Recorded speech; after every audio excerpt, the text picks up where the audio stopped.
السلام علیکم ورحمۃ اللہ وبرکاتہ۔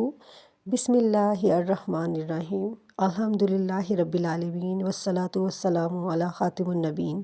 میرے پیارے بہن بھائیوں، آج میں آپ کو ایک ایسا ذکر، ایک ایسا جملہ، ایک ایسی پکار بتانے جا رہی ہوں جو ٹوٹے دلوں کو جوڑ دیتی ہے، بند دروازے کھول دیتی ہے اور مایوسی کو امید میں بدل دیتی ہے۔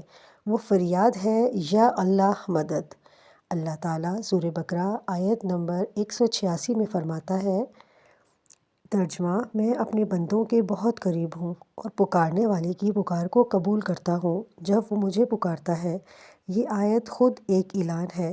جب تم یا اللہ مدد کہو گے، اللہ فوراً جواب دیتا ہے۔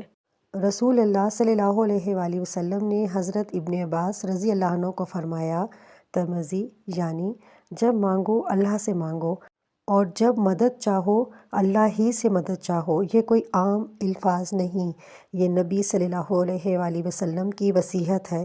جب دل سے یا اللہ مدد نکلتا ہے تو دل میں نور اترتا ہے۔ قرآن: دل اللہ کے ذکر سے ہی سکون پاتے ہیں، ناممکن ممکن ہونے لگتے ہیں۔ ان اللہ علی کل شیء قدیر۔ مشکلات راستہ چھوڑ دیتی ہیں۔ جو اللہ سے ڈرتا ہے، اللہ اس کے لیے نکلنے کا راستہ بنا دیتا ہے۔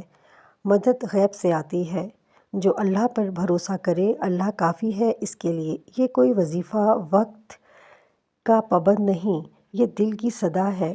آپ اسے تکلیف میں، بے بسی میں، خوشی میں، سجدے میں، چلتے پھرتے، سوتے جاگتے، ہر وقت کہہ سکتے ہیں، یا اللہ مدد، یقین کے ساتھ، ٹوٹے دل کے ساتھ، خاموش آنسوؤں کے ساتھ۔ سنتا ہے۔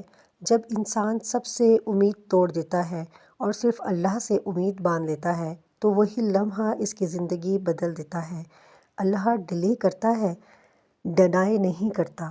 جب تم کہو گے، یا اللہ مدد، اللہ کہے گا، لبیک میرے بندے، میں موجود ہوں۔ جو رب پر چھوڑ دیا جائے نا، وہ کبھی برباد نہیں ہوتا۔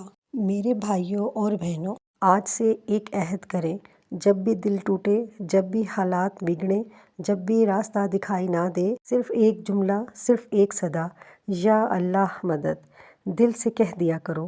انشاءاللہ آپ دیکھیں گے اللہ کیسے زندگی کے بند دروازے کھول دیتا ہے۔